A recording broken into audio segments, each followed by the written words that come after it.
My first deadline of the day is at 8:30 a.m. I wake up at 5 a.m. and that gives me 3.5 hours to get all sorts of things done before I have to start work in the morning.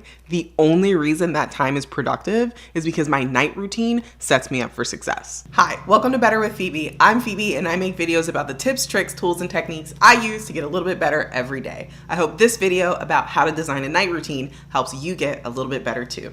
I say designed for a reason. A good evening routine isn't just a hodgepodge of random things. I really thought through what I wanted my night routine to do for me and chose my activities accordingly. And that's my first recommendation to you. Set your priorities. Ask yourself what you want that night routine to do for you. Do you have a particular goal that you want to advance on? Or are you trying to get things done in the evening? Do you want to have quality time with your loved ones? Do you want to get to sleep easier or wake up easier? Maybe you want to have a more productive morning or a smoother day.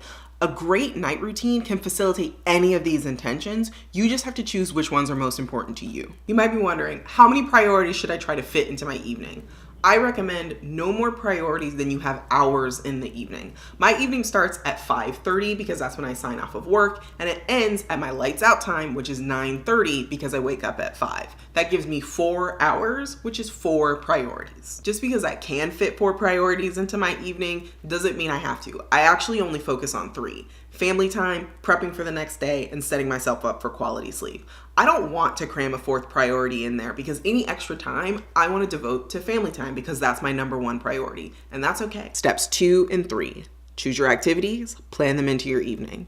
Depending on your priorities and preferences, you might want to keep them the same every night. You might want to change them up. You might want to have a lot of structure. You might want to keep it loose. There's no wrong answer. You just want to start slow so you don't burn out. So for me, it's a little bit of both. Some occasional activities, some recurring activities, some structure, some flexibility. For example, my husband and I always make dinner together. We always spend some time catching up on the day. But then after that, we might do chores or we might chill out in front of the television and watch some Netflix.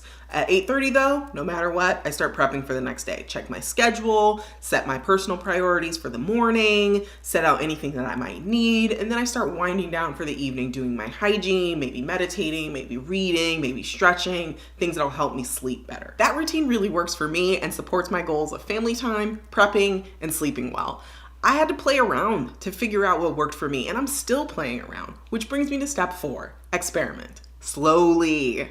It doesn't have to be perfect right away. You're a unique person with a unique life and unique needs. What works for someone else may not necessarily work for you, and that is okay.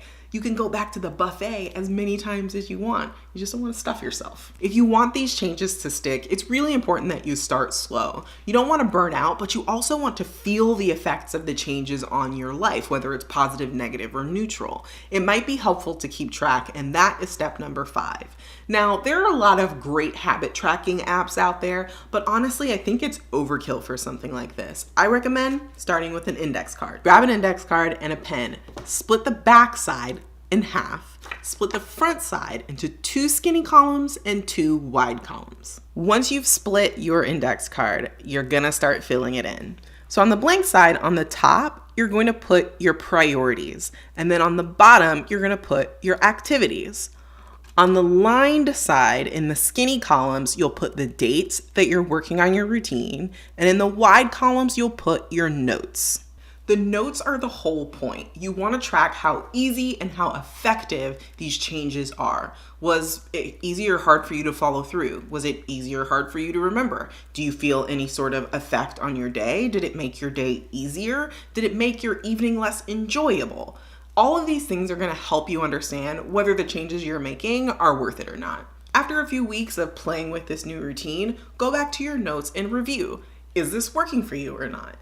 Using your notes gives you the ability to do that objectively. If you're just going off memory, it's just kind of a fuzzy clump of feelings as opposed to an objective record of whether it worked for you. So now the ball is in your court. What are your priorities? What activities would help you make progress on them? Are you gonna try out a new routine? How much time are you gonna give that routine to make an impact on your life? Let me know in the comments. If you want to get the most out of your precious time here on this beautiful planet, join the Better Crew by subscribing. We're all about getting more done and having more fun. If you're already on the Better Crew and don't want to miss an update, hit the notification bell or join my newsletter in the link in the description below.